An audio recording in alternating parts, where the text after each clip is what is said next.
నూతనంగా ప్రభుత్వం నూతన చట్టాలు తీసుకొచ్చింది. ఈ చట్టాలు ప్రజల కోసమా, పోలీసుల కోసమా అర్థం కాని విషయం ఉంది. పూర్తిగా అవగాహన రాహిత్యంతో పోలీసులు ప్రవర్తిస్తున్నారా, లేక ప్రజలకి ఈ కొత్త చట్టాలు ఏ మేరకు ఎంతగా ఉపయోగపడతాయి, నేరం చేయకుండా ఉండేందుకు ఎలాంటి జాగ్రత్తగా ఉండాల్సిన అవసరం ఉంది అని చెప్పేందుకేనా, లేక పోలీసులు వాళ్ళ ఇష్టానుసారంగా అమాయక ప్రజల మీద పడి వారిని ఇబ్బందులకు గురి చేయడానికి అర్థం కాని పరిస్థితి ఉంది. ఇవాళ మనం కాశీబుగ్గలోని ఎస్ఆర్ నగర్లో ఉన్నాం.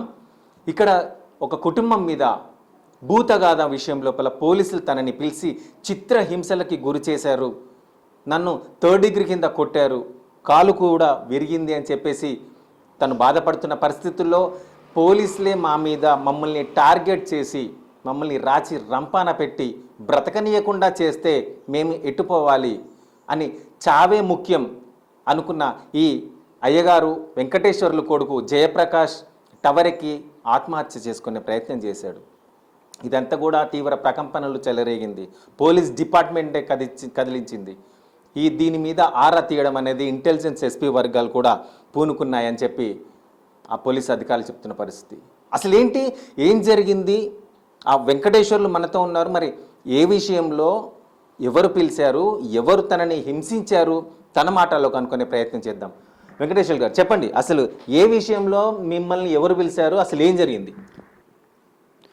మా అమ్మకు అక్క బిడ్డ వరుసకు మాకు అక్క అవుతుంది. అయితే ఆమెకు వాళ్ళ అన్న, వాళ్ళ తమ్ముడు, వాళ్ళు అక్కజెల్లెలు, 4 అక్కజెల్లెలు, వాళ్ళు ఇవన్నీ ఎవరు పట్టించుకోరు. వీళ్ళని ఎవరు దగ్గర రానియరు. మా అన్న ఇట్లా బజ్జంగి సాంబయానికి ఇట్లా వాళ్ళు ఎవరు దగ్గర రానియక కొన్ని వాళ్ళ పెళ్ళిళ్ళకు కూడా, పేరెంటాలకు కూడా, వాళ్ళు చచ్చిపోయినా కూడా, వాళ్ళ సావులకు కూడా ఈమెను పిలువరు, పోరు. మా అమ్మకి దగ్గర కాబట్టి మాకు తెలుసు. అయితే మాకు ఎవరు లేరు తమ్ముడు అన్నట్టుగా ఉద్దేశంతోనే వచ్చి నేను గుడికి పోతే గుడిలోకి వచ్చి అమ్మవారు కనబడుతుంది నాకు, అమ్మవారు నీ నిజంగా అని మమ్మల్ని నమ్మించింది. నేను మంచిదే కదా ఉండని ఏదో అన్నట్టుగా వచ్చి పోవడం మొక్కడం జరిగిన తర్వాత నాకు ప్లాట్ ఉంది స్వామి తమ్ముడు, నాకు ప్లాట్ అమ్ముడు పోవాలి, అమ్ముడు పోతే అమ్మకు కిరీటం చేపిస్తా, మీకు ఏమైనా సాయం చేస్తా, నాకు ఇంత ప్లాట్ మాకు పాలల్లో అమ్మనిత్తలేరు, అది కోర్టు కేసులో ఉంది, నన్ను కొంచెం చేయవా అని చెప్పి ప్రాధేయపడితే ఆలోచన చేసి ఇది అమ్ముడు పోదట ఏందని చెప్పని నేను ఆలోచన చేస్తే వాళ్ళ సముద్ర కొడుకు అమ్మనిత్తలేడని తెలిస్తే సముద్ర కొడుకుని పిలిపించి పోలీస్ స్టేషన్లో అడిగించి దాన్ని శిరసగము అని వాళ్ళు రాసుకున్నాడు. అంతకుముందే శిరసగం రాసుకున్నారు. దాన్ని కాదు, వాళ్ళ 4 పిల్లలు 4 భాగాలు చేయాలని చెప్పి ఆమె కోరిక మేరకు నేను 4 భాగాలు పెట్టించిన. అయ్యగారు కదా అని చెప్పి వాళ్ళు కూడా మా మాట విన్నారు. 4 భాగాలు, ఒక శిరసగం ఉన్న జాగాను 2 కొడుకులకు, ఈమెకో కొడుకు, ఈమె సముద్రకో కొడుకు ఉన్న భూమిని శిరసగము కాకుండా శిరసగం వాళ్ళ పాలు వాళ్ళు రాస్తే నేను దాన్ని 4 భాగాలుగా రాయించిన తర్వాత అమ్మడానికి అనేక కారణాల వలన ఇప్పుడు 20 ఏళ్ళ కాంచి అమ్ముడు పోతలే తమ్మి అని అడ్డికి పావుసేరు వేసుకుంటా వాళ్ళకు కనీసానికి ఆయన వాళ్ళ భర్త కూలి పోతే 200 రూపాయలు ఇస్తారు. ఆ 200 రూపాయలతోనే వాళ్ళ బతకడము. అలాంటి పరిస్థితుల నుంచి ఎట్లా అని చెప్పి అమ్మాలని చెప్పంటే ఎన్నో ప్రయత్నాలు చేసి ఒక డాక్టర్ వాళ్ళను బేరం తీసుకొచ్చి, బాబు ఇడిపోనాను వాళ్ళ కొడుకు ఎడుబోడు, ఏం చేయడు, మా అల్లుడు, మా బిడ్డ పెద్ద బిడ్డ వేరే కులస్తుని అబ్బాయిని పెళ్లి చేసుకొని పోయింది, నాకు ఎవరు లేరు అన్న ఉద్దేశంతో చేస్తే అది రేట్ చేసి ఒక రేట్ అమ్మినాము. అమ్మితే మా బాబాయ్ రాసిండు అగ్రిమెంట్ పేపరు. వాళ్ళు ఫస్ట్ 10,000 భయాన్ని ఇచ్చిండ్రు. ఆ భయానతో 67 దగ్గర ఆయన ఇప్పుడే ఫోన్లో మాట్లాడి 60 లక్షలకు అమ్ముకున్నాను, ఇప్పుడే ఫోన్లో మాట్లాడిండు. 60 లక్షలకు మనం బేరం చేసినామా అని చెప్పడం జరిగింది. 60 లక్షలు ఆమెకు వచ్చినాయి. వీళ్ళు ఏమంటారు, 60 లక్షలు మీద 60 లక్షలు రావడంతో 60 లక్షలు నా మీద కన్నుబడ్డది, అయ్యగారికి కన్నుబడి 60 లక్షలు ఎట్ట దుబ్బాలని చెప్పి ఉద్దేశంతో ప్లాన్ చేసి ప్లాట్లు అని చెప్పి చేసిన అంటున్నారు. ఆమెకు 2 ప్లాట్లు రిజిస్ట్రేషన్ చేయించినాము. 45 లక్షల భూమి రిజిస్ట్రేషన్ చేయించి ఇచ్చిన. 45 లక్షల భూమి రిజిస్ట్రేషన్ చేయించి ఇచ్చిన, అప్పచెప్పిన. ఈ రిజిస్ట్రేషన్ అప్పుడు కనీసం వాళ్ళ అల్లుడు రారు, ఎవ్వరు రారు, వాళ్ళ అక్కజీలు రారు, ఎవ్వరు రారు. మేమే దగ్గరుండి రిజిస్ట్రేషన్ చేయించి అప్పచెప్పిన పేపర్లు అప్పచెప్పిన. తర్వాత మళ్ళీ ఇంకో కావాలి ఇది కావాలని చెప్పంటే ఈ వేరే ప్లాట్ కావాలంటే సరే చూపెట్టినాం కానీ పైసలు వెళ్ళలే వాళ్ళ దగ్గర. వాళ్ళు 45 లక్షలు ఇవి అసలు రిజిస్ట్రేషన్ మీ పక్కా రిజిస్ట్రేషన్ అవి ఉన్నాయి ఆమె పేరు మీద. మీరు ఈసీ కొట్టినా తెలుస్తుంది, మీరు ఆ ప్లాట్ చూపెట్టినా మేము అది తెలుస్తుంది. దానికి అయినా కాకుండా మళ్ళీ తిరిగి ఈయన వీళ్ళ అల్లుడు ఆర్థిక పరిస్థితులు వెళ్ళలేక ఆఫ్రికా పోతానని చెప్పి వీసా తీసుకున్నాడు. తీసుకొని పోయే ప్రయత్నంలో ఈ భూమి అమ్మిండు, ఈ అయ్యగారిని పట్టుకొని భూమి అమ్మిండు అని చెప్పి తెలుసుకొని వాళ్ళకు పోలీస్ స్టేషన్లో లేని పంచాయతీ లేదు వాళ్ళకు, బిడ్డకు ఆయనకు అన్ని పంచాయతీలు ఉన్నా కూడా ఇంట్లోకి ఇన్వాల్వ్ కాలే. ఎప్పుడైతే ఈ భూమి అమ్మినని తెలిసిందో ఏకంగా ఆఫ్రికాకు అక్కడికి పోయి వీసా క్యాన్సిల్ చేసుకొని వచ్చి ఇంటి మీద పడ్డాడు. ఇంటి మీద పడి మా మీద పడి నువ్వు పైసలన్నీ అయ్యగారికి ఇచ్చినావు, ఎన్ని పైసలు ఇచ్చినావు, మొత్తము 60 లక్షలు ఇచ్చినావు, ఆమెకే ఇచ్చినావు అంటే భూమి ఉందని చెప్పన్నా నమ్మతలేరు. నాకు 65 లక్షలు ఒకటి, 3 లక్షల రూపాయలు, 3 లక్షలన్నర బంగారం చేయమని ఇచ్చింది. 3 లక్షలన్నర బంగారము. ఒక నక్లీస్ చేయించుకున్నది, తమ్ముడు నక్లీస్ ఉండాలా నాకేం లేదు అని 2 తులాల బంగారం నక్లీస్ చేయించుకున్నది. దానికి 1,50,000, 3 లక్షలన్నర. ఇవి 5 లక్షలను అమ్మవారికి ఈ ప్లాట్ అమ్ముడు పోతే అమ్మవారికి కిరీటం చేస్తా అని మొక్కున్నది. ఆమెకు 2 లక్షలు ఇచ్చింది. 2 లక్షలను మళ్ళీ తర్వాత మీరు ఈ సెట్ చేసినావు కదా మీకు ఏం ఇయ్యద్దా అని చెప్పి మేము ఏం అడగలే. అమ్మవారి సాక్షి చెప్తున్నాం. మేము మత్సాపురం కాడ మా చెల్లింటి కాడ ఒక పంచాయతీలో ఉన్నాం, ఒక వారం రోజులు అక్కడే ఉండడం జరిగింది. అక్కడి నుంచి ఫోన్ చేసి తమ్ముడు పైసలు వచ్చినాయి, నువ్వు అగ్రిమెంట్ రాసిన పైసలు నాకు ఇచ్చేసిండు డాక్టరు, మీరు రాండి అని చెప్పి ఫోన్ చేస్తే మేము వచ్చిన తర్వాత ఆమె బాబుని తీసుకుపోయి బంగారం ఏమైనా చేయించుకోండి అని చెప్పి ట్రాన్స్కేషన్ పైసలు ఇచ్చింది 3 లక్షలు. ఆ 3 లక్షలు మొత్తం కలిసి ఇవి ఒక 10 లక్షలు ఈ చిల్లర అవుతున్నాయి. ఈ 10 లక్షలు 45 లక్షలు, 55 లక్షలు లెక్క అవుతుంది. అయినా కూడా ఈ లెక్కలని చెప్పి ఇప్పుడు మనము ఒక సింపుల్ అందరికీ దయచేసి చెప్తున్నా ప్రజలకు అందరికీ, ఇప్పుడు మనము ఒక షాపు పోతాము, ఒక 50,000 రూపాయలు అక్కడ మనం కట్టాలి. 50,000 కట్టే కాడ నా ఫోన్లో 30,000 ఉంటాయి. 30,000 రూపాయలు నగదు కాడ ఇది ఫోన్లోకి వెళ్ళి ట్రాన్సాక్షన్ చేస్తాము. చేసిన తర్వాత 20,000 రూపాయలు నగదు ఇస్తాము. అక్కడ మనం బిల్లు ఎంత ఉంటాము, ఇవి అసలు దారికి ఒక 6 నెలల తర్వాత మా నాన్న నీకు 30,000 ఇచ్చిందంటే ఆ షాప్ అతను ఏం చెప్తాడు? 30,000 బిల్లుకు దీనికి సపోర్ట్ ఉండే కదా. ఈ ఫోన్కు ఏం తెలుస్తుంది అక్కడ? ఈ ఫోన్కు ఈ షాపులో కొన్నాడు, ఈ బంగారం కొన్నాడు, ఈ వస్త్రాలు కొన్నాడు, ఫోన్ తెలుస్తుందా? తెలియదు. మనం కాన్సన్ట్రేట్ చేస్తాం. ఆ పైసలు చూసి ఈ పైసలు ఆ పైసలు లెక్క చేసి నాకు 40 లక్షలు ఇవ్వాలని చెప్పి మన సిపి గారి దగ్గర పోయిందట. సిపి గారి దగ్గర పోతే ఆయన ఏం చేసిండు, ఆయన మంచోడే, మాకు కూడా సాయం చేసిండు, చాలా మంచోడే. ఆ సిపి గారు ఈ మిల్కాల్ పోలీస్ స్టేషన్కు రాసిన తర్వాత మాకు ఫోన్ చేస్తున్నాడు. చేస్తే మేము తప్పు నాన్న డాడీని ఇట్లే అన్న, మీ డాడీ నాన్న మేము అయ్యగాళ్ళము, మేమేం తప్పు చేయలేదు, మేమేం చేయలేదు, మేము వ్యవసాయం పనుల్లో ఉన్నాము, చిన్న చిన్న వర్షాలు పడుతున్నాయి, చెల్లెల నీళ్ళు బాయిలలో నీళ్ళు వెళ్తే లేవు, ఆ బాయి ఈ బాయి వేసుకున్నా ఇట్టే చెప్పిన అన్ని విషయాలు చెప్పుకుంటా ఈ నాటేసినాక వస్తా అని చెప్పి అన్న. నాటు వేసేసరికి లేవి నీళ్ళు కాబట్టి లేట్ అయిన కారణం నిజమే ఫోన్ చేస్తుంటే. తర్వాత మేము ఫోన్లో వీడియో కాల్ కూడా చేస్తా అని చెప్పిన. అట్లా కూడా వాళ్ళు నమ్మలేదు, దొంగ అనుకున్నారు. ఎప్పుడు పోలీస్ స్టేషన్ పోయినారు? మరి మిమ్మల్ని ఎప్పుడు పిలిచిరు? ఏం జరిగిందా చెప్పండి. మేము లేని రోజు చూసి మొన్న ఆదివారమా శనివారం రోజు వచ్చి ఇంట్లో ఉన్నాడు, అబద్ధం ఆడుతున్నాం అని చెప్పి ఇల్లు సోదా చేసిందట. అలాంటి వ్యక్తులు కాదు అని మేము ఇట్లా భక్తులము దేవుని అట్లా మేము అబద్ధం ఆడమని మా భార్య చెప్పినా కూడా నమ్మక ఇల్లంతా సోదా చేసి పోయినట. పోయిన తర్వాత ఇట్లా చెప్పినాను కదా, ఇక నాట అయిపోయింది అనిత. ఎవరు వచ్చి సోదా చేశారు? పోలీసు వారు, ఇద్దరు కానిస్టేబుల్ వచ్చిందట. నేను వారికి ఫోన్ చేసిన వెంబడే మీరు ఇట్లా వచ్చిండటని చెప్పి ఎస్ఐ నెంబర్ తీసుకొని ఫోన్ చేస్తే ఆ రోజు ఎత్తలే 2 సార్లు చేసిన నేను బాయ్ కాడ ఉండే మీ ఇంటికి వచ్చిందట అని చెప్పి ఎత్తకుండా తెల్లారి నేను డైరెక్ట్ పోయి ఎస్ఐ గారు కలిసిన. ఒక ఎస్ఐ ఆయన పేరు తెలియదు, ఎస్ఐ గారు కలిసిన. సిఐ గారు లోపల చెప్పంటే కుసో అది ఇది అని చెప్పన్నాడు. వచ్చిన తర్వాత విషయం అడిగితే నీ పేపర్ అని చూపెట్టిన. ఇట్లా కొనిచ్చిన ఇదంతా అబాండము, అదంతా లేదంటే అయ్యో ఇంత వేరే ఆమె చెప్పేది బాగా వేరే ఉన్నది, మీరు చెప్పేది వేరే ఉంది, సార్తో మాట్లాడాలంటే సరే సార్తో రమ్మంటే సోమవారం రమ్మన్నాడు. సోమవారం రమ్మన్న తర్వాత సరే అని చెప్పి సోమవారం పోయింది. ఒకరోజు లేట్ అయింది వాస్తవమే, సోమవారం మంగళవారం రమ్మన్నాడు, లేట్ అయింది. ఉదయము మొన్న 28 తారీఖు నాడు 28 ఆదివారము నేను నాటేసి ఆ రోజు మేము అబద్ధం ఆడలేదు. మీరు ఏదన్నా మీరు ఎంక్వైరీ చేయండి. పోలీసు వారికి దయచేసి మేము పోలీసు నమ్మకం బతుకుతున్నాం ఇంతవరకు. ఎంక్వైరీ చేయండి. ఎల్లేగూడెం గ్రామంలో మేము 27 తారీఖు నాటేసినామా వేయలేదా అని తెలుసుకోండి. నాటేసి వచ్చిన తెల్లారి ఉదయం 6 గంటలకే నన్ను పక్కన పడుకొని ఉండగానే తీసుకొని వెళ్ళిండు. నేను బొట్టు పెట్టుకోలే, తాళం చేయలే, ఏం చేయలే. ఇట్లే కథం మా మనసులకు పోయి తీసుకొని పోయిన తర్వాత తీసుకొని పోయిండు.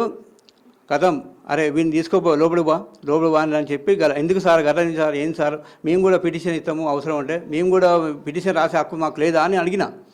పిటిషన్ రాసే హక్కు నాకు లేదా? మేము పిటిషన్ ఇస్తాం సార్, ఒక తెల్ల పేపర్ ఇవ్వండి, మేము కూడా రాస్తాం సార్ అంటే ఏందిరా నువ్వు రాసేది, నీ సంగతి తెలుసు అని చెప్పి గల్ల పట్టుకొని పోయి పైకి గుంజుకోపోయి నా బట్టలు మొత్తం బరీ బాధ, నాకు డయర్ కూడా డయర్ కూడా లేదు, బరీ బాధ చేసి నేను మొగోన్ని, వాళ్ళు కూడా మొగోళ్ళే, ఇక్కడ వాళ్ళు ఆడవాళ్ళే, నీ మొగోనైనా బట్టలు ఇప్పిస్తే ఒక ఇంత ఉంటుంది. నేను ఆడదాన్ని వాళ్ళు మొగోళ్ళైనా సేమ్ మొగోళ్ళమే. మొత్తం బట్టలు ఇప్పించి వాళ్ళ నవ్వుడు వాళ్ళ నవ్వుడు స్వామి. నేను పోలీసు అని చెప్తుంటే విన్నాను, కానీ ఇంతగా రే ఇంటికాడ అరణి నువ్వు బాబా వర ఇది కాదు స్వామి, నేను ఇంటికెళ్ళి పెంచుకోవడం కాశీకి పోదాని నా బాగా వచ్చి మొక్కున్నా, ఇట్నే మునిగిపోయిన స్వామి తీసుకుంటా అంటే అరే నీ కాశీ ఇక్కడనే చూపెడతారా, నీ కాశీ ఇక్కడనే ఉన్నదిరా, నీకు ఇదేరా అని చెప్పి మొద్దుకే అని కాలుమొక్త సారు దండం పెడతా, నీ కాలుమొక్త అనద్దు, ఆయన కూడా దండం పెడతా బతిలాడతా అని చెప్పి అన్నా కూడా ఎన్ని బతిలాడకు వినకుండా మొద్దుకేసి 2 ఎస్ఐలు, ఒక ఫస్ట్ ఎస్ఐ సిఐ గారు, తర్వాత 2 ఎస్ఐలు, తర్వాత వాళ్ళ డ్రైవరు, వాళ్ళు పైశాచిక ఆనందం నా మీద ఆనందపడుతున్నారు. అబ్బా అరే మాకు నువ్వు చచ్చిపోతే సారు నేను అని అని నువ్వు చచ్చిపోతే ఏం కాదురా, నువ్వు చచ్చిపోతే ఏమవుతుందిరా, నువ్వు చచ్చిపోతే ఈ సమాజానికి ఏ నష్టం లేదురా అంటే మా పిల్లలు చెప్తారు, అరే మీ పిల్లలు మా భక్తారా, నువ్వేందిరా అని చెప్పి పైశాచిక ఆనందం వాళ్ళు పొందిండ్రు. నేను అరే నువ్వు దేవుడు అని నువ్వు అన్నవారు కదరా, నీకు ఇప్పుడు నేను దేవుణ్ణి, నువ్వు నా కాలు మొక్కాలి ఇప్పుడు అని సిఏ గారు అన్నారు. నా కాలు మొక్కాలి, నువ్వు మొక్కరా అని నాతో కాలు మొక్కించుకున్నాడు. కొట్టి అంతగానం ఈ కాలు మీద కనీసము ఈ కాలు మీద ఒక 100 దెబ్బలు కొట్టిండ్రు. ఇది మన అమ్మవారి సాక్ష్యం. ఒక 100 దెబ్బలు కొట్టితే నేను శ్రీరామ శ్రీమన్నారాయణ తాపకు ఓం నమ శివాయ త్రయంబకం ఇదే చదువుకున్న అన్ని ఏడ్చినా కూడా వాళ్ళకు కనికరం అనేది ఏ మాత్రము గింతంత కనికరం ఉంటే అంత ఒట్టు. నా కాలు మొక్కో నేను దేవుని కదరా, ఇప్పుడు నువ్వు నా కాలు మొక్కుతాను, ఇప్పుడు దేవుడు ఎవర్రా నేను ఎవరు అని పైశాచిక ఆనందం. వాళ్ళందరూ చూస్తున్నా, నేను కానిస్టేబుల్ను తిరిగి చూస్తున్నా, అందరు చుట్టూంటారు, అందరూ ఒకరు 1 by 1 ఒక పైశాచిక ఆనందం. మనం అంటాం కదా ఇక్కడ ఏదో రేపు చేస్తారు ఇట్లా అన్నట్టుగా ఒక మొగన్ మీద రేపు చేయడం అన్నట్టుగా అనిపించింది నాకు. అని కొట్టడము, ఏళ్ళ మీ చేతులు కొట్టడము, ఏళ్ళ మీద కొట్టడము, ఎన్నులా తనడము, చెప్పు బూటుగా తప్పు పాపం, అరే పాపం ఎక్కదిరా, పాపం లేదురా, నువ్వు దొంగవరా, నేను దొంగనైతే కాదు సార్, ఇది కాదు సార్, నువ్వు ఒప్పుకోవాలి, నువ్వు పైసలు 30 లక్షలు 40 లక్షలు తీసుకుని ఒప్పుకోవాలి. లేదు సార్ కాగితాలు ఎక్కడిరా అని చెప్పి మొత్తం కాగితాలు చింపేసి సార్, కాగితాలు చింపేసి అటు పడేసి పైశాచిక ఆనందం పొంది కాలు మొక్కించుకున్నాడు నాతోని. సిఏ గారు కాలు మొక్కు, నా అమ్మవారి సాక్షి చెప్తున్నా, నాకు అమ్మ అంటే అంత నాకు సాక్ష్యము, నాకు ఎన్నో తీర్లా నాకు అమ్మవారు సాయం చేసింది, నాకు ఎవరు అనుకోలే. నేను నా బట్టలని తీసి బరే బాధ ఉన్న టైంలో కాలు మొక్కించుకున్నాడు, బతిలాడించుకున్నాడు అని చేసుకొని మా అమ్మను లోపడేసి తర్వాత కాళ్ళు ఇంటింత బొంగితే అది ఏంది స్ప్రే తెచ్చి కొడుతున్నాడు. నీ స్ప్రే వద్దు, నువ్వు ఈ మందులు డాక్టర్ని పిలిచిండు, 2 డాక్టర్లను పిలిచిండు, నువ్వు మందులు వాడాలి, మళ్ళీ కొడదామా అంటున్నాడు, అని డాక్టర్ని పిలిచి వాళ్ళు పోయితే నేను అయ్యగారిని కావచ్చు, నీకు ఎట్లా కనబడుతుందో కనబడచ్చు, నేను చెప్పి నువ్వు వినాలి అంతే, నువ్వు వెళ్ళిపోవాలి, నాకొద్దు, నీ ట్రీట్మెంట్ నాకొద్దు, నువ్వు వద్దు అన్న. అన్నం తెచ్చిండు, మంచిలు తెచ్చిండు, టిఫిన్ తెచ్చిండు. పొద్దుగా 6 గంటల నుంచి మొదలు పెడితే సాయంత్రము నేను 11 గంటల వరకు నీ స్టేషన్లో ఉంటే మాకు పెద్ద మనుషులకు ఫోన్ చేసి వాళ్ళని రప్పి నేను ఎవ్వరైనా రప్పిలే, నాకు జమానత్ వద్దు ఏమొద్దు, నేను చచ్చిపోతే ఇక్కడ నేను నిజాయితీ పరుని అయితే బయటికి పోతా, ఏదైనా ఇక్కడ చచ్చిపోతా కావచ్చు అని. మా కొడుకు కూడా ఒక్క అన్నం మెతుకు తినలే. మీ కొడుకే రా వాన కొట్టాలంటే వాడు వచ్చినాక మా కొడుకు నన్ను చంపినా మంచిది, వాడిని దెబ్బ కొట్టకండి అని చెప్పి అంటే వాడు నేను ఇద్దరు మెడిసిన్ చూసి మరి ఎందుకో ఆ దేవుడికి అమ్మగా బుద్ధి పుట్టించినట్టు ఇక అతను బాబును కొట్టలే. పొద్దుగా నుంచి సాయంత్రము 11 గంటలకు రాత్రి 11 గంటలకు జమానతు పెట్టుకొని మళ్ళీ మేము కొడడానికే ఉంచుకున్నాము అని చెప్పడము. నేను కొట్టింది గుర్తున్నా ఎస్ఐ అని చెప్పి అంటాడు. నేను మీరు కొట్టింది స్వామి, కొట్టిన దానికి రోజు లెక్క పెట్టుకోమన్నా. నేను భయపడలే, మీరు కొట్టడానికి భయపడ్డా కావచ్చు ఇప్పటికైనా భయపడలేను, ఇంకేం చంపుతారు కావచ్చు, రోజు లెక్క పెట్టుకోండి మీరు. నేను ఇది వాస్తవం, ఇది అయ్యగారి మీద చేసిన దుశ్చర్య అని చెప్పి అన్న తర్వాత మమ్మల్ని జమాతు తీసుకొచ్చి ఇడిపియాలని చెప్పి వాళ్ళకు భయపడన చేసిండు. మేము సార్ నేను అన్న జమాతు వచ్చింది కదా రాజు, మీరు దీనికి వచ్చినా తెలియదు, మీరు వెళ్ళిపోండి, నేను ఇక్కడనే పండుకుంటా. నేను అన్నం పొద్దు నుంచి పంచిలు తాగాలి, అన్నం తినలే, ఇప్పుడు 12 అవుతుంది, ఇంకొక 2 గంటలు అయితే తెల్లారితే కావచ్చు. తెల్లారినాక ఎవరైనా రాకపోతారా, పరిష్కారం చేయకపోతారా, నాకు ఆశ ఉన్నది, మీరు ఫోన్ రాజు అన్న. అయినా కూడా కాదని చెప్పి ప్రామిసర్ బాండ్ పేపర్ తెచ్చి బాండ్ పేపర్ మీద సంతకాలు పెట్టాలంటారు. బాండ్ పేపర్ మీద సంతకాలు పెట్టని బాండ్ పేపర్ మీద సంతకాలు పెట్టించుకున్నారు. వాళ్ళు ఏం రాస్తానో తెలియదు, ఏం చేస్తానో తెలియదు. వాళ్ళ టార్గెట్ ఏంది, వాళ్ళ డబ్బులు కావాలి. వాళ్ళకి ఎంత కమిషన్ ఇచ్చిందో ఏంది వచ్చిందో మీరు లెక్క చూడండి, మొత్తం వెరిఫికేషన్ చేయండి. ఆమెకు వచ్చిన 60 లక్షలల్లో ఏం భూములు ఇప్పించినా సరే, ఆమె ఇప్పించిన తప్పు, చేరేసిన తప్పు. ఆ భూములు 2 జాగాలు ఉన్నాయి, వాళ్ళకు బంగారం ఇప్పించిన, వాళ్ళకి ఇది ఇప్పించిన, ఆ లెక్కలు ఉంది. ఈ లెక్కలు ఈ అయ్యగారు అబద్ధం ఆడితే ఆ అమ్మవారిని అన్నీ నాశనం చేస్తుంది. దయచేసి మీరు ప్రజలు కావచ్చు, ఇదంతా కావచ్చు, నాకు సాయం చేయండి. మీరు కూడా ఈ టీవీ వారు కూడా మాకు సాయం చేస్తారని చెప్పి మాకు ఆశగా ఉంది. ఇంకా ప్రజల మీద మేము ప్రతిరోజు అనుకుంటాం, కానీ ఆ అరాచకం వాళ్ళు చేసిన అరాచకం నాకు చాలా సిగ్గు అనిపిస్తుంది, మాకు బాగా అనిపిస్తుంది, సిగ్గుపడ్డా అనిపిస్తుంది. నేను చచ్చిపోవాలని పొద్దున్న నుంచి నేను ప్రయత్నం చేస్తున్నా, పొద్దున్న నుంచి వాళ్ళు కొట్టిన కానీ రాత్రి 12 గంటల వరకు చనిపోవాలనే ప్రయత్నం చేసిన. అది ఎందుకంటే ఆ బాధ, నేను చెత్త ఉంది కింద, ప్రజలారా వినండి, కింద ఊడవలేదు ఈ అయ్యగారు. వీడెవడో కావచ్చు, అయ్యగారు కాదు కావచ్చు, ఒక సాధారణ మానవుడు కావచ్చు, ఒక బాత్రూంలో ఒక చెత్తల పండ పెట్టింది. నేనేం పాపం చేసినా ఈ ఇంక్వైరీ తెలవాలి, నేను ఇంక్వైరీ చేయించుకుంటా, నేను కూడా నాకు అన్నీ ఉన్నాయి. నన్ను ఒక చెత్తల మా కొడుకు నా కొడుకు నేను తినకపోతే ఒక్కడు పోకూడదు. మా నాన్న కూడా అన్నం తెచ్చిళ్ళు, అన్నాలు పెట్టిండట, ఏదో తెచ్చినా కూడా ఒక్క మెతుకు మేము తినము, మాకు మంచిది, మేము స్నానం చేయలేదు, ఏం చేయలేదు అని చెప్పి అట్టే ఉన్నాం. కానీ వాళ్ళు వదిలిపెట్టినాకనే మేము బయటకు వచ్చినాం, మేము ఏ ప్రయత్నము చేయలే బయటికి రావాలని.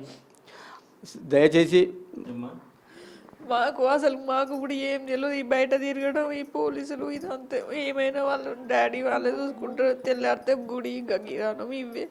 మేము ముగ్గురం ఇక్కడ ఏడవడం, వాళ్ళు ఎట్టుండరు, ఏమైందో మాకు ఏ సమాచారం తెలియకుండా అక్కడ దగ్గర పోయి ఇట్లా అంటే ఏం కాదు, పో అమ్మ వస్తారు, పో అమ్మ వాళ్ళు అని చెప్తే మళ్ళీ ఇంటికొచ్చి అట్లనే ఏడ్చుకుంటాం. అవి పైసలు కావాలంటే పైసలు లెక్కలు చూపెట్టాలని చెప్పాలి, కావాలంటే ఇంకా తీసుకొని కానీ కొట్టడం ఇలాంటి హింస మాత్రం చెయ్యొద్దు.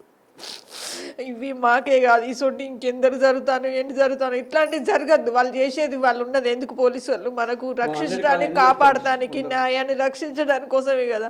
మనం ఇంకెవరి దగ్గరికి పోతాం న్యాయం కోసం, వాళ్ళని అడుగుతాం, ఇవాళ చేస్తాం. ఏ తప్పు ఒప్పు ఒకరు ఇద్దరు ఉంటేనే ఆడ పంచాయతీ అన్నప్పుడు తప్పు చేయాలి, ఒప్పే చేయాలి. ఇవన్నీ చేయొద్దు, ఈ అరాచకాలు వద్దు. జీతాలు తీసుకుంటారు కదా, పైసల కాజపడి మనుషులను గింత హింస పెట్టద్దు. నిన్నటి కాలంలో నా కొడుకు పోతుంది, నాకేమో ఇచ్చేవారు, మేమందరం చచ్చిపోయేవాళ్ళు.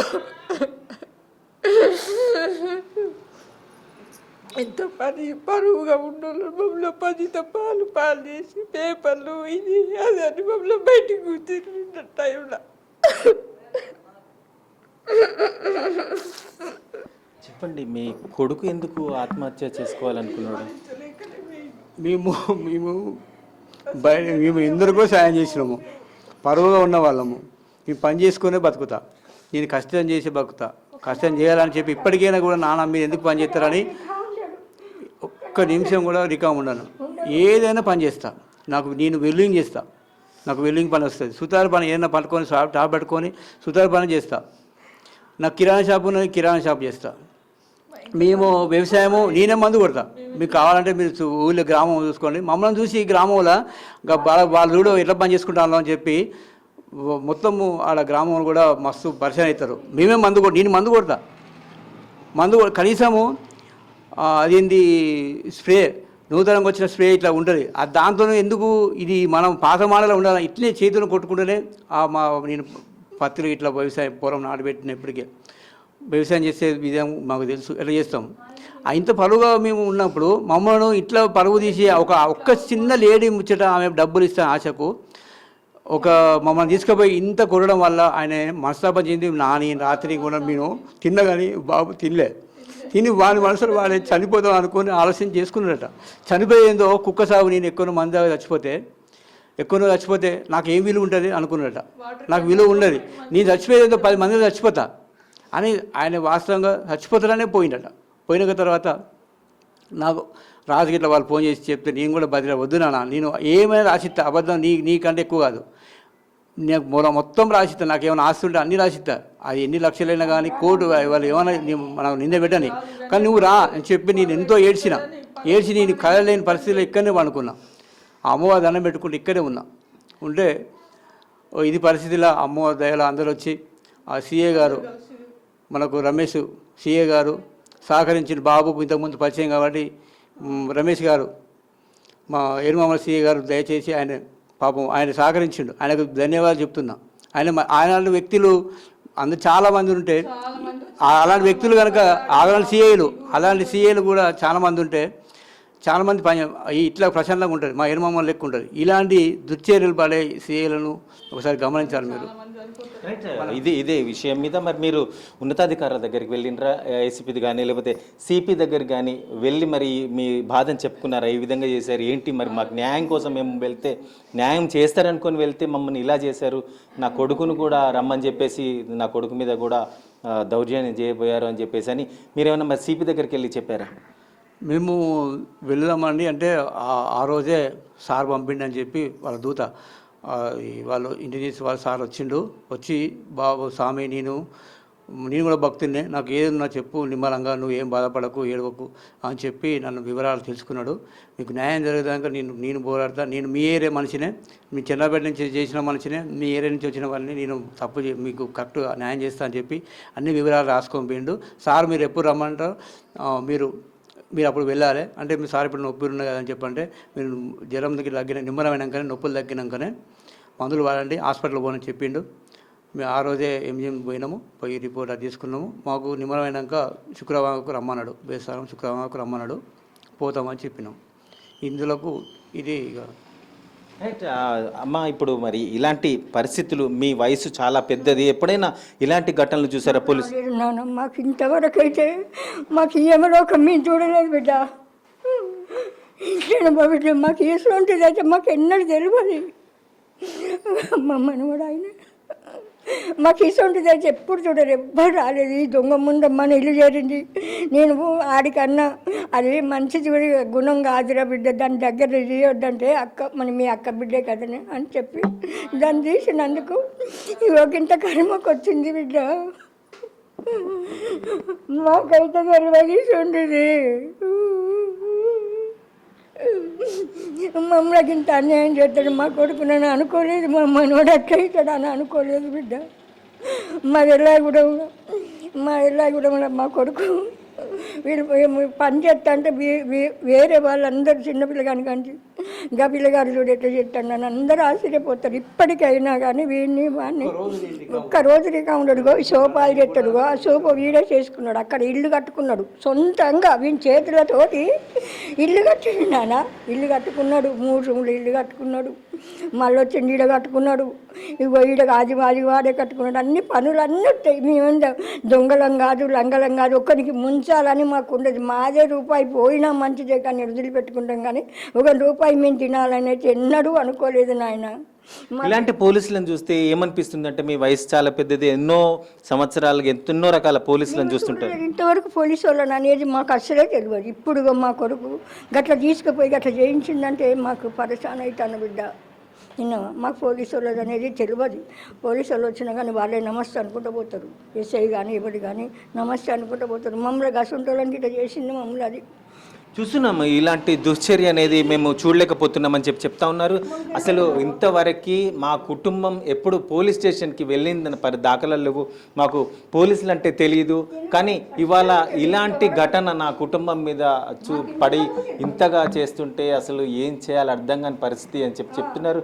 మనతో ఇప్పుడు జయప్రకాష్ ఉన్నాడు. అసలు ఏంటి, ఎందుకు నువ్వు టవర్ ఎక్కాల్సి వచ్చింది, ఎందుకు ఆత్మహత్యకు ప్రయత్నం చేయాల్సి వచ్చింది? సార్ నా పేరు జయప్రకాష్. అయితే మా బావకు యాక్సిడెంట్ అయింది. ఇట్లా చెయ్యి ఇరిగిందంటే అక్కడ ఎవరు లేరంటే పిల్లలతోటి మా అక్కయ్య దగ్గరే అక్కడే ఉన్నా, ఎవరు లేరంటే. అయితే హఠాత్తుగా మార్నింగ్ డాడీ కాల్ చేసి అక్క కాల్ చేసింది, నాని పోలీసు వాళ్ళు వచ్చి ఎఫ్ఐఆర్ కాపీ తీసుకుని రా అని చెప్పేసి డాడీని తీసుకోపోతారా అంటే ఇమ్మడి అక్కడ కాల్ చేసి డాడీ కాల్ చేసిన, నాన్న ఏమైంది నాన్న అంటే, ఏం లేదు నాన్న పోలీసు వాళ్ళు వచ్చి పేపర్ ఇస్తారట, మరి ఏంది ఎఫ్ఐఆర్ కాపీ తీసుకొని వస్తానని చెప్పిండు. మనం చేసింది వీళ్ళు కూడా చూపించిన అని చెప్పిండు. నేను పోలీస్ స్టేషన్ పోతానా, ఏం లేదు మాట్లాడకన్నారు. సరే నాన్న నేను వస్తానని చెప్పేసి ఎంబడే ఫ్రెష్ అయిపోయినా, ఎంబడే వచ్చేసిన. వచ్చే దారిలో మళ్ళీ కాల్ చేసిన, మరి ఏమవుతుంది ఏందని మళ్ళీ కాల్ చేసిన. ఏం లేదు నాన్న నువ్వు ఏం భయపడకు, నేను పోలీస్ స్టేషన్లో ఉన్నా మాట్లాడతానా, ఈ సార్కు అన్నీ చెప్తున్నా, ఇక మాట్లాడుతున్నా అని చెప్పిళ్ళు. సరే మాట్లాడుతున్నా అని నిమ్మలని మన మమ్మీకి ఫోన్ చేసి నువ్వేం భయపడకమ్మా, నువ్వు మంచిగా ఉన్నాడట అక్కనే ఉన్నాడట, ఉండండి అంకుల్ అని ఉండమ్మా అని చెప్పిన. ఎంబటే మన బీజేపీ ప్రెసిడెంట్ ఇక్కడ కొంతకొండ రాజు అంకుల్ ఉంటాడు. నేను వచ్చుకుంటే ఎంబటే అంకుల్ కాల్ చేసిన, అంకుల్ ఒకసారి పోలీస్ స్టేషన్ అంతా తీసుకెళ్ళి అంటే డాడీని ఒకసారి మనం మాట్లాడొద్దాం అంకుల్, ఒకసారి మాట్లాడదాం మనం పోదాం అంకుల్ అని అక్కడి నుంచి కాల్ చేసుకుంటూనే వస్తూనే ఉన్నా. వచ్చి ఇక్కడ ఫ్రెష్ అప్ అయ్యి అంకుల్ని తీసుకొని వాళ్ళ ఇంటికి నుంచి తీసుకొని అక్కడికి వెళ్ళినా. వెళ్ళే దారిలో కూడా మళ్ళీ కాల్ చేసిన డాడీకి, ఇక కాల్ నాకు కలుస్తలేదు. ఇక అరే ఏమైందని ఇక అప్పటికి నాకు భయం అయింది. అడిగి పోతుంటే నాకు కానిస్టేబుల్ కాల్ చేసాడు, ఎక్కడ నువ్వు అంటే, సార్ నేను ఇప్పుడు పోలీస్ స్టేషన్ వస్తున్నా అంటే, నీకోసం మీ ఇంటికి వచ్చినా అని అన్నారు. ఓకే సార్ అని చెప్పేసి అంకుల్ తీసుకొని వెళ్ళిపోయినా. అక్కడ వెళ్ళిపోతుంటే అక్కడ ఒక కానిస్టేబుల్ ఉన్నారు ఫస్ట్ ఉండి, ఎవరన్నా ఇంట్లో సాయిగారు అంటే, నువ్వేనా అని మాట్లాడుతాడు. మీరు ఇది అది అని అక్కడనే అన్నాడుతోటే ఇట్లా ఎట్లా ఎందుకు అంటారు సార్ మేము అని నేను మాట్లాడుతున్నా, ఎక్కువ మాట్లాడుతున్నా, అయింది పో మీ అయ్యాక అయింది పో పైన నీకు కూడా అయితే పో అని ఎంబటే ఈ ఫోన్ అని ఫోన్ గుంజుకుంటాడు. ఫోన్ గుంజుకుంటే కొద్దిగా మా రాజు అంకుల్ వచ్చింది, అంకుల్ వచ్చి అది సార్ ఎందుకు సార్ ఫోన్ ఎందుకు తీసుకుంటారు ఇవ్వండి సార్ అని అన్నాడు. అంటే లేదు నీకెందుకు నువ్వెవరు అంటే, ఇట్లా పెద్ద మనిషి సార్ మాట్లాడడానికి వచ్చా అంటే, నువ్వు వాళ్ళు అప్పుడు వాళ్ళు ఏం చేసావు అని అంకుల్ ఎల్లగొట్టి ఎంబడి నన్ను పట్టుకొని ఎంబడి సీగారి దగ్గరికి తీసుకెళ్ళు. సీగారి దగ్గరికి పోయినా, సార్ వాళ్ళ కొడుకు సార్ అని చెప్తా అంటే మాట్లాడుతా అంటే ఏం లేదు సార్ ఇక బూతులే తిడతాడు మొత్తం. ఎట్లా అంటే పచ్చి బూతులు తిడతాను. మాకు ఇంతవరకు నన్ను ఇట్లా రా కూడా అనలే, నన్ను ఇంతవరకు ఇప్పటి వరకు నన్ను రా అని అట్లా అలాంటి మాటలు కూడా నన్ను ఇంతవరకు అనలే. ఆ మాట్లాడేసరికి ఎందుకు అంటారు సార్ మేము దగ్గర మా పేపర్లు ఉన్నాయి అన్నీ చూసి అంటే, వీడు కూడా అదే మాట్లాడుతాను, వీడిని తీసుకొని పైన కొట్టుపోరాదు తొక్కుపో అని అడుగుతుంటే నన్ను పైకి గుంజుకొని పోయిళ్ళు. పైకి గుంజుకొని పోయేసరికి మా నాన్న అక్కడ మెట్ల మీద ఉన్నారు సార్. మా నాన్న మెట్ల మీద ఉండి కాళ్ళ బాగా అట్లా ఉన్నాడు. వచ్చిన విని కూడా కొట్టమని అడుగుతుంటే మా నాన్న కొట్టకండి సార్ అని అక్కడనే అట్లే వండుకొని వాళ్ళ కాళ్ళ మీద పడతా అంటే, వీడు మళ్ళీ డ్రామా చేస్తాను కొట్టుపోరా అని అలా ఒక ఎస్ఏ ఉన్నారు సార్. మొత్తం బూతులు మొత్తం ఆ బట్ట తీసుకొని నాన్న కొట్టబోతాను. మళ్ళీ ఆపుతాను కదా నన్ను, నాన్న కాళ్ళు పట్టుకుని అక్కడి నుంచి వండుకున్నాయి. వీడు మళ్ళీ అన్నీ చేస్తాడు, వాళ్ళు మళ్ళీ అన్ని డ్రామాలు చేస్తాడు అని నాన్న లేపిండు. నన్ను కొట్టకుండా అక్కడ ఉన్నాడు, దించిండు. అయితే సిపి గారు ఇన్ఫెక్షన్ అన్నట, అక్కడ ఉన్న మూటలు అవన్నీ కూడా నాతో మోపించిళ్ళు. నాన్నను అటు ఇటు అక్కడ ఉన్న కానిస్టేబుల్ అక్కడ ఉన్న వాళ్ళు ఉంటారు కదా, అందరూ ఏదో మేము ఏమో చేసినట్టు, మీ పేపర్లు ఉన్నాయి కదా సార్ అంటే కూడా వింటలేరు. కాస్త అన్నీ తిట్టుడు పచ్చి ఘోరంగా. నాకైతే ఇక నాకు అక్కడనే పక్కకే ఉంది సార్. ఆ వాళ్ళ కాంచి దూకి చనిపోవాలనుకున్నా అసలు. అక్కడనే అనిపించింది నాకు, అంత బాధ అనిపించి ఎట్లా నాన్న అని అక్కడ కూర్చున్నాం. ఆయన ఇక మమ్మల్ని కవర్ చేస్తాడు. ఇక ఒక ఆర్ఎంపీ డాక్టర్ వచ్చిండు, ఒక స్ప్రే కొట్టుకోమన్నాడు. అవన్నీ మేము ఏం చేయమను, మంచినీళ్ళు కూడా తాగలే అక్కడ. అసలు మా బాధకు మంచినీళ్ళు ధూప అనేది ఏం లేదు, అక్కడనే ఉన్నాం.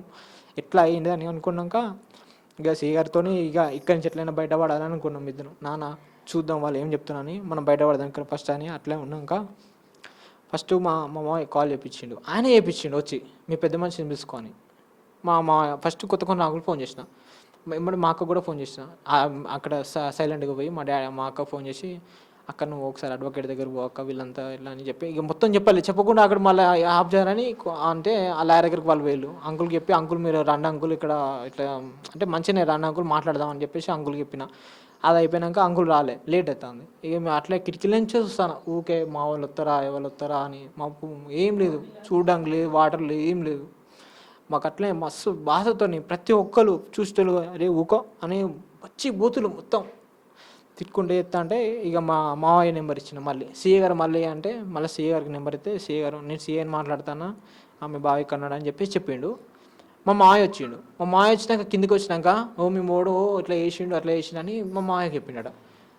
ఇక మా మావయ్య ఏం చెప్పలేక నువ్వు 40 లక్షలకు కాగితం నాకు రాసి నువ్వు కాగితం రాసిస్తే నేను వాళ్ళని కల్పిస్తా అన్నాడు. మేము పోయి మాట్లాడినాక నేను ఏమని చెప్తా అంటే అదంతా కాదు, నువ్వు నాకు 40 లక్షలు కాగితం రాసిస్తేనే నేను ఇతను మాట్లాడతా లేకపోతే అని మా మావయ్య అన్నాడు కదా వాళ్ళకు మాకు మాటలు లేవు అని చెప్పేసి మా మావయ్య మెల్లగా వెళ్ళిపోయింది. ఇక వెళ్ళిపోయినాక కొత్త కొన్ని రాజంకులు వచ్చి ఇక దానికి మా దగ్గర ఉన్న 2 ఫ్లాట్లు ఉంటాయి కదా, ఆ ఫ్లాట్లు రాంచు మా దగ్గర ఇన్వెస్టిగేషన్ చేయలేదు సార్. మేము చెప్పే మా బాధ కూడా వినలేదు, అసలు మాతో మాట్లాడలేదు. మేము చెప్పేది కూడా వినకుండానే ఇవన్నీ చేసిళ్ళు. ఒక్కరోజు ఎస్ఐ గారు పిలిచిళ్ళు, మేము పోయినాం పేపర్లను చూపిస్తే అరే బరాబరే ఉన్నాయి కదా అని అంటే సార్ నాకు కొంచెం నాట్లున్నాయి సీ గారు కల్పించిళ్ళు. సార్ ఇట్లా నాట్లు ఉన్నాయంటే కొంచెం టైం ఇచ్చిళ్ళు. నాట్ల కాడ కొంచెం లేట్ అయింది. మేము సోమవారం పోదామని అనుకున్నాం, ఆదివారం రోజు తీసుకుపోయి అంతా చేసిళ్ళు సార్. ఇక ఆ బాధకు నేను ఇంటికి వచ్చినాక ఎట్లా మార్నింగే మా దగ్గర పేపర్ రాసుకున్నాడు, బాండ్ పేపర్. ఫస్ట్ ఒక తెల్ల పేపర్ మీరు రాసిళ్ళు, అది కాదన్నారు. మళ్ళీ తెల్ల పేపర్ మీరు రాసిళ్ళు.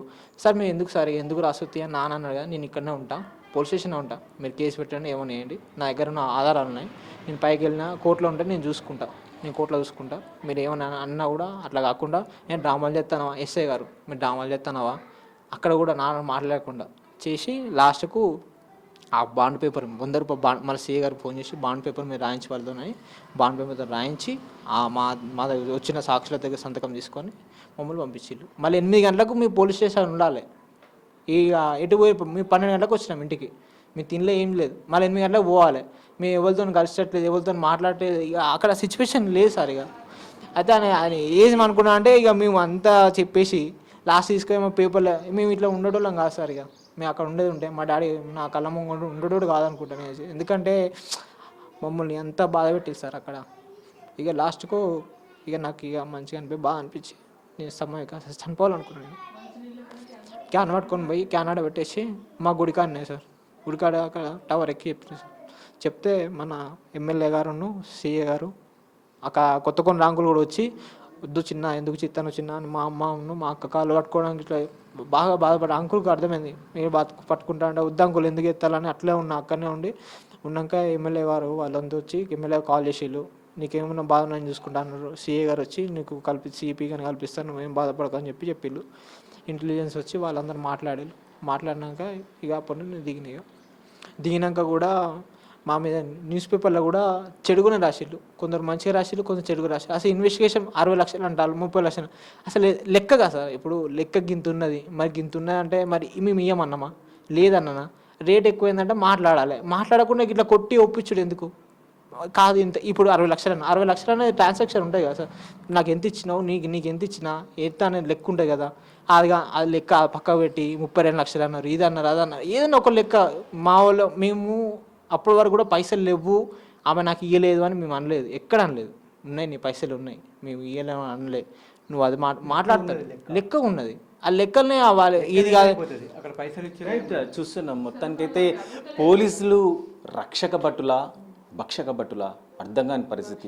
ఏంటి వీళ్ళు సెటిల్మెంట్లు ఏంటి, సంతకాలు పెట్టేయడం ఏంటి, ఇది తీసుకెళ్ళి సంతకాలు పెట్టించేందుకు పెట్టే అరేంజ్మెంట్ 3rd డిగ్రీ అసలు ఏం చేస్తున్నారు ఏంటి వాళ్ళకి అర్థమవుతుందా లేదా అర్థం కాని పరిస్థితి చూస్తున్నాం. అయితే మొత్తానికైతే ఆ కొట్టడం అనేది, ఆ హింసించడం అనేది ప్రాణాలు పోయినంత పని అయింది. మాకు ఇంతవరకు పోలీసులు తెలీదు, పోలీస్ స్టేషన్లు తెలియవు, ఎప్పుడు దాని అడుగు పెట్టింది తెలియదు. లాంటి అమాయకుల మీద ఇలాంటి దుశ్చర్యలు చేయడం అనేది తీవ్ర బాధ కలిగించింది. అందుకే ఆత్మహత్య చేసుకోవాలని చెప్పి అనుకున్నామని చెప్తా ఉన్నారు. ఇక్కడ ఇతన్ని రక్షించిన వ్యక్తి కూడా ఉన్నాడు, తనతో మాట్లాడించే ప్రయత్నం చేద్దాం.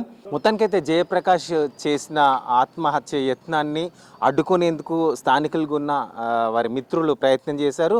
మొత్తానికి స్థానికంగా ఉన్న కాంగ్రెస్ పార్టీ నాయకులు అవ్వడం, ప్రభుత్వం ఎమ్మెల్యేలతో మాట్లాడి నీకు న్యాయం చేయిస్తామని చెప్పి హామీ ఇచ్చినట్టుగా చెప్తున్నారు. ఇక్కడ స్టాలిన్ ఎవరైతే ఆ జయప్రకాష్ని మీదికెళ్ళి దించి ప్రాణరక్షణ కోసం ప్రయత్నం చేశాడు, తను మనతో ఉన్నారు. చెప్పండి, అసలు ఈ ఘటనను చూస్తుంటే ఏమనిపిస్తుంది మీకు? ఇది చాలా ఇబ్బందికరం. బాబు చాలా చిన్నపిల్లగాడు. చెప్పినాం అంత చిన్న వయసులో వాడికి ఎక్కడం ఇబ్బంది అని చెప్పినాం. అయితే వాళ్ళ నాన్నని ఏదో పోలీసు వాళ్ళు ఇబ్బంది పెడతారు అని చెప్పేసి పైకి ఎక్కడని చెప్పడంతో మన సిఐ గారు రమేష్ సారు సమాచారం ఇచ్చిన మా డివిజన్ అధ్యక్షుడు సయ్యద్ ఇంతియాజ్ గారికి సమాచారం ఇచ్చారు. మా అధ్యక్షుడు గారికి సమాచారం ఇవ్వగానే మా అధ్యక్షుడు గారు మా ఎస్ఆర్ నగర్ వాసేనట ఇటు సంగతి మాకు టవర్ ఎక్కినట్టు అనగానే ఊటా మేము కూడా పోయినాం. పోయే వరకు వాస్తవానికి పిల్లగాడు హై టెన్షన్ వైర్లా టవర్ ఎక్కిండు. ఆ టవర్ ఎక్కగానే ఆయన ఎంతమంది చెప్పినా దిగుతలేడు. మా సయ్యద్ ఇంతియాజ్ అధ్యక్షుల వారు ఎమ్మెల్యే గారికి డైరెక్ట్ ఫోన్ కల్పించి ఈ పిల్లగారితో డైరెక్ట్ ఫోన్ మాట్లాడకుండా లైవ్లో పెట్టి ఎమ్మెల్యే గారితో హామీ తీసుకున్నారు. నీకు ఎటువంటి ఇబ్బందులు ఉన్నా ఏది ఉన్నా నీకు సమయం లేదు, పోలీసు లేదు, సమయం లేదు అన్నారు. అది ఎటువంటిది ఉన్నా కూడా నేను దగ్గర ఉండి చేస్తా అని చెప్పేసి నేను అనే ఎమ్మెల్యే గారు హామీ ఇవ్వడం జరిగింది. ఎమ్మెల్యే గారు హామీ ఇచ్చినాక సయ్యద్ ఇంతియాజ్ గారి మాట నమ్మి అప్పటికప్పుడు ఆ పిల్లగాడు ఆ కిందికి దిగిండు. ఆ ప్రాణాలను రక్షించగలిగినాం. లేకపోతే ప్రాణాలు పోతుంటే చాలా బాధపడుతుంటుంది. ఏంటి అసలు ఈ పోలీసుల దుశ్చర్య అనేది ఎలా చూస్తున్నారు? మరి పోలీసులు కూడా మీకు ఏం హామీ ఇచ్చారు? మరి అతనికి ఏమని చెప్పగలిగారు? మనకైతే సిఐ గారు వీళ్ళకన్నా అక్కడ పోలీసులకు ఏం జరిగిందో, మిల్స్కాన్లో ఏం జరిగిందో వాస్తవానికి మనకు తెలియదు. మనకు జరిగింది ఏంటంటే ఇక్కడ ఉన్న ఏనుమామల పిఎస్ వాళ్ళు మాత్రం సార్ రమేష్ సార్ గారు మాకు ఇంటిమేషన్ ఇవ్వగానే మేము పోయి చెప్పినాం ఏదున్నా కూడా. అంటే లేదు మా దగ్గర ఎటువంటి ఆప్షన్ లేదు, తెల్లారే డబ్బులు కట్టాలి లేకపోతే మీకు అది ఉండదు అని బాండ్ పేపర్ ఏదో రాపించుకున్నారట. దానికి వాళ్ళు ఆ పిల్లగాని ముందటనే ఏదో పోలీసు వాళ్ళు ఏదో ఇబ్బంది పెట్టిరట, మా నాన్నని ఇట్లా ఇబ్బంది పెట్టిరని మనస్తాపం చెందినట్టుగా చెప్పిన పిల్లగాడు. ఇక అంతవరకు అయితే మనకు తెలుసు. ఇక్కడ ఉన్న పిఎస్ వాళ్ళు మాత్రం మనకు చాలా సహకరిస్తేనే మనం ఆ పిల్లగాని దింపగలిగినాం. చూస్తున్నాం ఇక్కడ పోలీసుల అవగాహన రాహిత్యమా, లేకపోతే మూర్ఖత్వమా, లేకపోతే డబ్బులకి ఆశపడి లాలుచితనమా అర్థం కాని పరిస్థితి. ఇవాళ జయప్రకాష్ ఇవాళ ఆత్మార్పణం చేసుకోవడానికి, ఆత్మహత్య చేసుకోవడానికి, తన తండ్రికి తన కుటుంబానికి జరిగిన అన్యాయానికి తను ప్రాణాలు తీసుకోవడమే తప్ప ఇంకా వేరే గత్యంతరం లేదని చెప్పి టవర్ ఎక్కి ఆత్మహత్యకు ప్రయత్నం చేసిన పరిస్థితి చూసి ఇవాళ ఇంటెలిజెన్స్ వర్గాలు, ఎస్బీ వర్గాలు కూడా రంగంలోకి దిగాయి. అసలు ఈ పోలీస్ స్టేషన్లలో ఉన్న సిఐలు, అదే ఇన్స్పెక్టర్స్ ఈ భూమి విషయాలలో కానీ ఇట్లాంటి విషయాల్లో ఎంతవరకు ఇన్వాల్వ్ అవుతున్నారు, నిజానికి మరి డబ్బు తినలేదా, ఏం జరుగుతుంది అనే దాని మీద కొంచెం డెప్త్గా వెళ్ళి ఇన్వెస్టిగేషన్ చేస్తున్నారు అని చెప్పేసి వస్తున్న వార్తలు చూస్తుంటే ఇప్పుడు జయప్రకాష్ చేసిన ఈ యొక్క చర్యకే ఈ అన్ని విషయాల మీద సిపి గారు దృష్టి సారించి ఇవన్నిటిని ఇన్వెస్టిగేషన్ చేయిస్తున్నారు అని చెప్పేసి తెలుస్తుంది. చూడాల్సింది ఉంది. ఈ ఒక్కటే కాకుండా ఇంకా ఎక్కడెక్కడ ఏ స్టేషన్లలో ఎవరు ఏ సిఐలు లాలూచి పడుతున్నారు, ఎవరు ఇలాంటి చేయకూడని పనులు చేసి వారి స్వార్థం కోసం అమాయకుల్ని బలి చేస్తున్నారు అని చెప్పేసి విషయాలు బయటికి రావాల్సింది ఉంది అని చెప్పేసి తెలుస్తూ ఉంది. మొత్తానికైతే ఇవాళ స్థానికంగా ఉన్న ఈ నాయకులు అదే ఎమ్మెల్యే కేఆర్ నాగరాజ్తో మాట్లాడించడం వల్ల ఇవాళ తన ప్రాణం నుండి బయటపడ్డాడు, లేకపోతే ఏంటి పరిస్థితి అని చెప్పేసి ఆలోచన వస్తుంది. ఇంత same way K R Nagaraju retired ఎస్పీగా కూడా పనిచేసిన వ్యక్తి, పోలీస్ ఆఫీసర్గా పనిచేసిన వ్యక్తి కాబట్టి దాన్ని డెప్త్గా తీసుకొని ఈ పోలీసుల మీద సీరియస్గా యాక్షన్ తీసుకునే విధంగా మరి తను ప్రయత్నం చేస్తాడా, ఏం జరుగుతుందనేది మాత్రం చూడాల్సిన పరిస్థితి ఉంది. కెమెరామెన్ శివతో నరేంద్ర ఎన్ఎస్ఆర్ న్యూస్, వరంగల్.